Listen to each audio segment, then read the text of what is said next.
parti, le sommet de l'élevage vient d'ouvrir ses portes il y a 40 minutes, la 33e édition. Je suis très heureux et très fier d'être avec vous ici sur ce magnifique plateau télé. Il va vous accompagner tout au long de la journée. C'est votre premier rendez-vous du matin. Il aura lieu tous les matins à 9h10 précisément. Les mamelles de l'info, votre rendez-vous d'information, de cas pratiques. On va essayer de vous aider à vous organiser pour venir ici profiter de cette première journée du sommet de l'élevage. On va vous donner des bons plans, le tout dans la bonne humeur. Ici à Cournon d'Auvergne. Alors bienvenue à vous qui nous suivez peut-être sur les réseaux sociaux et sur la chaîne YouTube du sommet et qui nous entendez peut-être aussi sur les haut-parleurs. Vous vous demandez quelle est cette voix? Eh bien c'est la voix des mamelles de l'info. On nous dit coucou, on nous dit bonjour, bien, merci beaucoup. On va vous accompagner, bref, tout au long de cette matinée, tout au long de cette journée. Et qui dit première, dit évidemment première invitée. Et notre première invitée qui a la grande responsabilité d'inaugurer le plateau, d'inaugurer cette émission, c'est Caroline Guinaud. Caroline Guinaud, bonjour.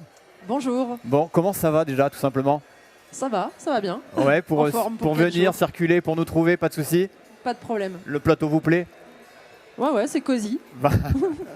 Bon, Caroline Guinaud, vous êtes la coordinatrice du stand. Le sommet de l'élevage s'engage pour le climat. C'est une des grandes ligne éditoriale de ce sommet de l'élevage 2024, le développement durable, l'écologie, mais on aura le temps d'en reparler tout à l'heure. Moi, ce que je vous propose, c'est qu'on attaque directement par une chronique qu'on adore, nous, au JT de TF1 à 13h, c'est-à-dire qu'on commence tous nos journaux de la même façon, à savoir par la météo. La météo, on va dire qu'on aurait espéré un petit peu mieux pour débuter cette semaine du sommet de l'élevage. On aurait espéré un peu plus de chaleur, un peu plus de douceur. Le temps n'est pas terrible, on va pas vous mentir, on va dire que c'est un temps automnal, un temps de saison. Il va pleuvoir un petit peu, il va pleuvoir un petit peu beaucoup, même aujourd'hui tout au long de la journée. Donc si vous nous rejoignez dans quelques heures ici au sommet de l'élevage, prévoyez une petite laine et un parapluie. Et les températures, elles vont varier entre 15 degrés ce matin et 18 cet après-midi. Il va falloir donc profiter, mais grâce à vous, vous allez passer des moments très chaleureux, on n'en doute pas. Donc pas d'inquiétude, mais couvrez-vous pour venir nous voir ici pour ce 33e sommet de l'élevage qui vient donc d'ouvrir ses portes ici à Cournon d'Auvergne. On a eu les nouvelles du ciel, on va revenir plus près du sommet des vaches et on va parler avec vous de votre infotrafic du jour. Bon, l'infotrafic, je ne vais pas vous mentir, il est 9h10 ici à Cournon d'Auvergne. C'est compliqué pour venir. Ça bouchonne évidemment du côté de la 75. Il va falloir prendre votre mal en patience pour venir jusqu'à nous. Mais c'est bon signe, ça veut dire qu'il y a beaucoup d'envie, beaucoup d'entrain, beaucoup de visiteurs qui ont d'ores et déjà envie de profiter de cette première journée ici avec nous au sommet de l'élevage. Mais ne vous inquiétez pas, vous arriverez forcément à bon port. Sachez que nos éleveurs, eux, ils étaient là dès 5h du matin pour préparer les animaux. Là, à 5h, il n'y avait pas de problème, ça circulait. Bref, si vous venez dans les minutes qui viennent, il va falloir donc être calme, être cool, il n'y a pas de souci, vous aurez forcément de la place pour vous stationner et vous profiterez après des allées de ce sommet de l'élevage. En tout cas, sachez que cette année, sur le site du sommet de l'élevage, vous pouvez aussi faire du covoiturage. Il y a plein d'annonces qui sont à consulter, vous pouvez vous-même déposer des annonces et vous organiser pour venir ici et vous soulager de cette épreuve du stationnement et des déplacements. Pour venir jusqu'à nous au sommet de l'élevage, c'est tout simple, le sommet-élevage.fr.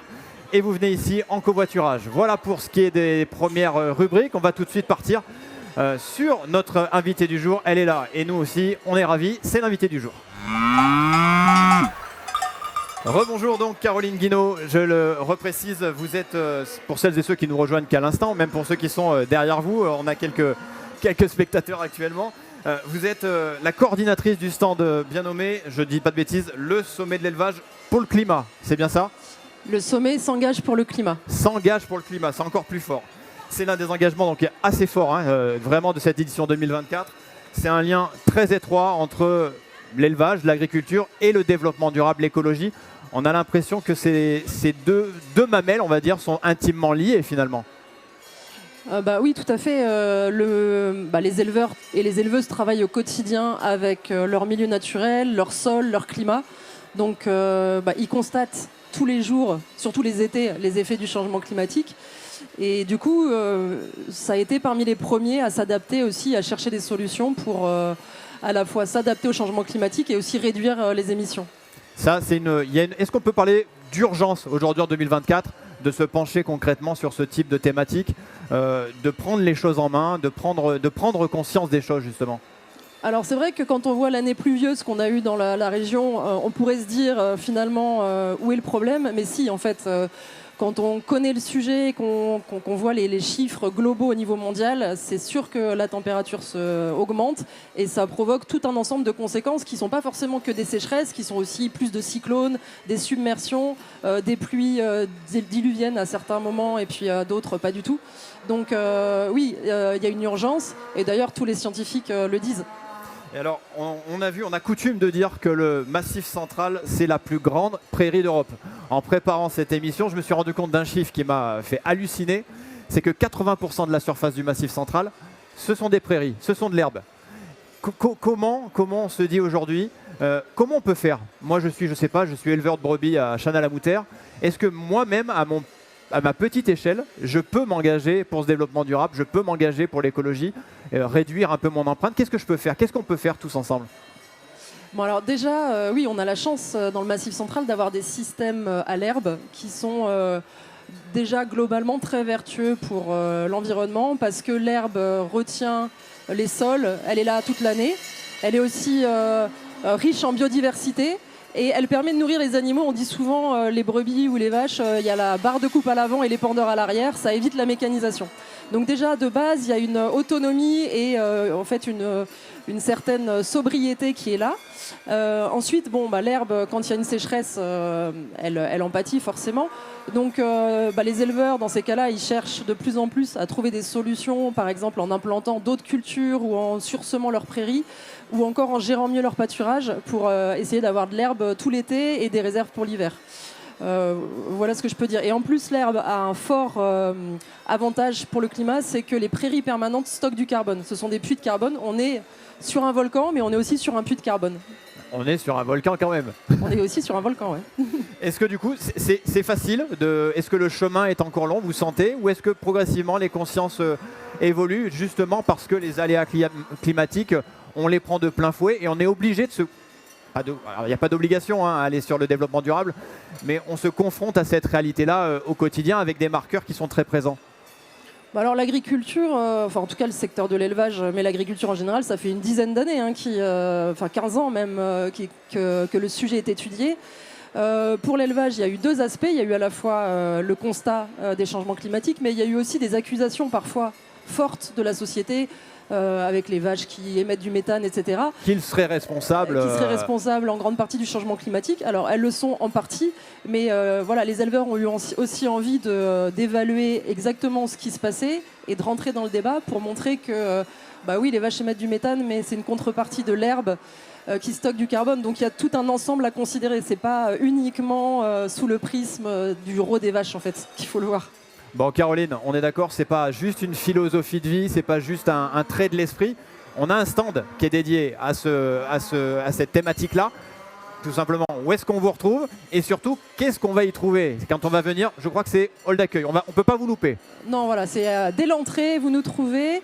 En plus, ce stand, il a la particularité de rassembler plein de partenaires. Donc, le sommet de l'élevage a invité 3 partenaires qui sont incontournables sur ce sujet-là. La fresque du climat, donc vous allez pouvoir expérimenter ce qu'est une fresque du climat, c'est-à-dire un jeu pour découvrir ce qu'est le changement climatique dans son ensemble.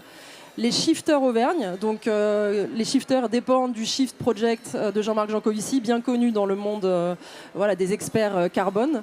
Donc ils vont présenter le rapport agriculture du Shift Project et enfin la Convention des entreprises pour le climat qui accompagne les entreprises dans leur transition environnementale et sociale. Toute la journée dans le hall d'accueil. Toute la journée, donc des témoignages vidéo, une fresque du climat qui permet d'échanger, d'interagir. C'est vraiment un espace de dialogue où en fait on va apprendre les uns des autres de toute la journée. Bon, merci Caroline Guinaud. Merci à vous. Merci d'être venue jusqu'à nous et d'avoir été la première invitée sur ce plateau des Mamelles de l'Info. Eh oui, j'étraîne.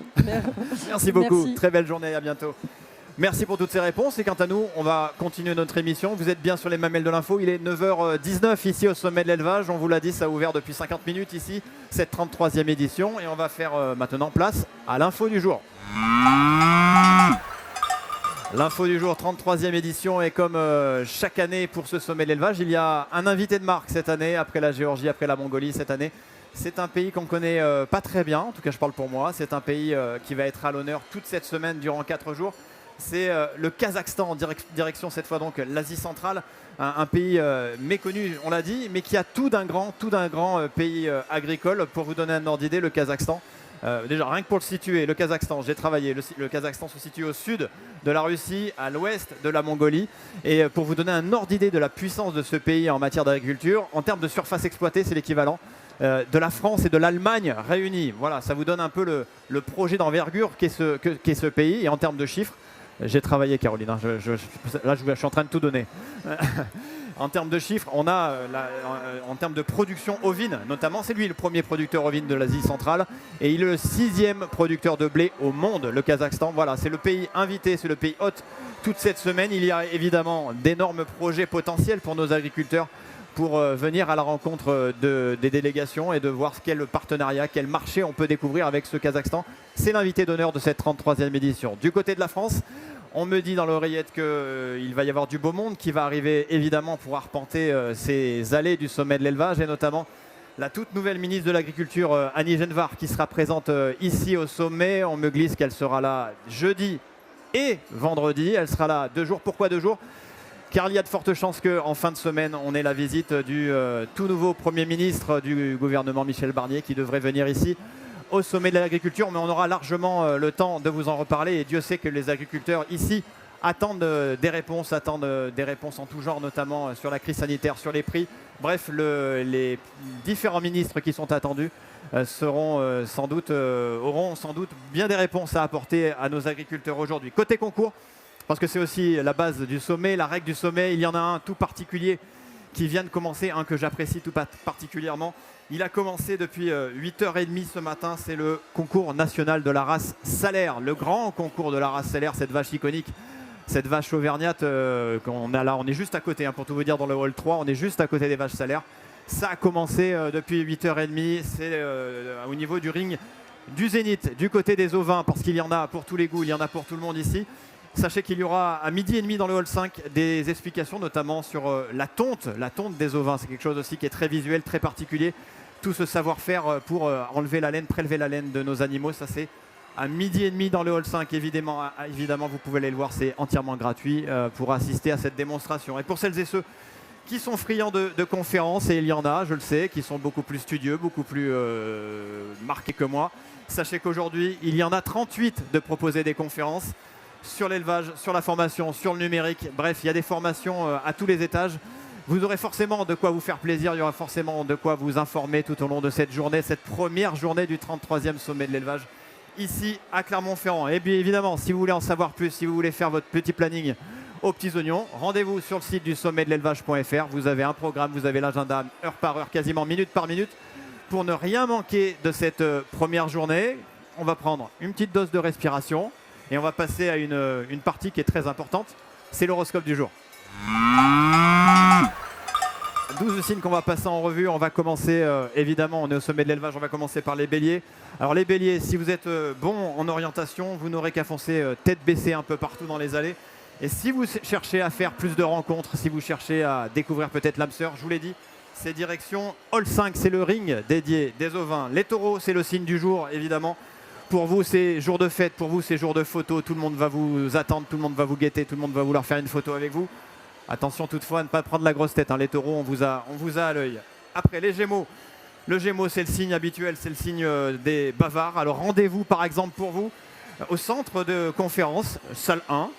Qu'est-ce qu'il y aura aujourd'hui ? Il y a la conférence sur les enjeux et les opportunités de l'élevage au Kazakhstan. Oui, monsieur, c'est une des conférences de la matinée. Et en plus, elle sera en anglais, donc les gémeaux.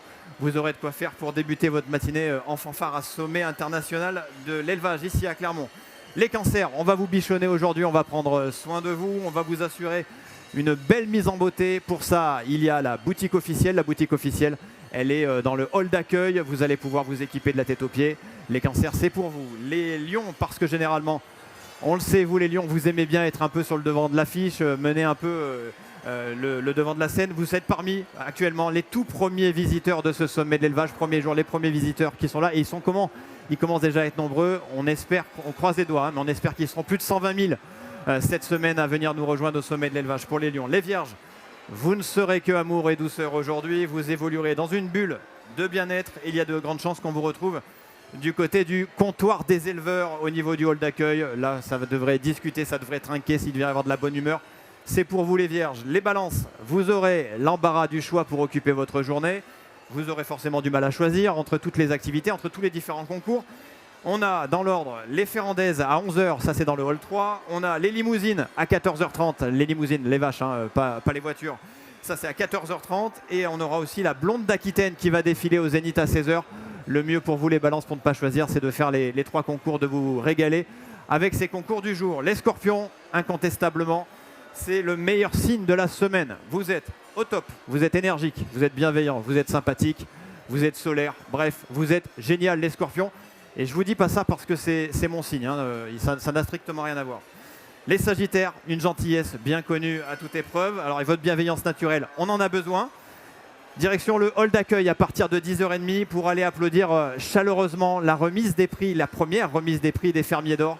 C'est à 10h30 dans le hall d'accueil. On compte sur vous les sagittaires. Les capricornes, aujourd'hui attention, le face-à-face Lune-Pluton interroge forcément l'irrationnel. Restez donc tolérants et restez donc ouverts. Uranus sextile au luminaire se charge de l'adaptation. Suivez-le donc sans crainte. Vous avez rien compris sur cet horoscope? Moi non plus, mais je trouvais que ça faisait stylé de parler un peu comme un astrologue. Voilà pour vous les Capricornes. Les Verseaux, vous êtes comme toujours de nature curieuse, alors profitez-en, car aujourd'hui au sommet de l'élevage, vous avez 1750 exposants à venir découvrir, à venir rencontrer. Commencez maintenant, ne tardez pas pour les Verseaux. Enfin les Poissons, on n'avait plus d'inspiration pour vous, j'ai tout donné sur les autres signes. Donc pour vous, vous êtes comme des poissons dans l'eau, profitez-en pour venir vous balader, profiter, que ce soit à l'intérieur ou à l'extérieur, pour venir profiter de ce sommet de l'élevage. Voilà pour cette première émission des Mamelles de l'Info. J'espère qu'elle vous a plu. On revient demain ici dans le hall 3 à la même heure, autour de 9h pour ces Mamelles de l'Info. Moi je vous donne rendez-vous dès cet après-midi. Il y a Boost Quiz à 17h. Il y a aussi le débrief des Mamelles de l'Info à 18h sur ce même plateau. On va revoir les meilleures images de la journée en tout cas. Je vous donne rendez-vous à 18h. À 18h, sachez que j'aurai 2 nouveaux invités pour m'accompagner ici. On aura 2 invités que vous connaissez sans doute, que vous connaissez mieux que moi, qu'on connaît très bien ici. C'est Véronique Berton et Clément Fonti. Ce sont les rois du digital du sommet. Ils viendront débriefer sur cette première journée du sommet ici sur ce plateau dans le hall 3. Quant à moi, je vous souhaite une très très belle journée. Je vous laisse entre de bonnes mains puisque maintenant, c'est Pitch ton sommet d'or animé par la très sympathique Fanny Agostini. À plus tard et très très belle journée à vous tous ici au sommet de l'élevage.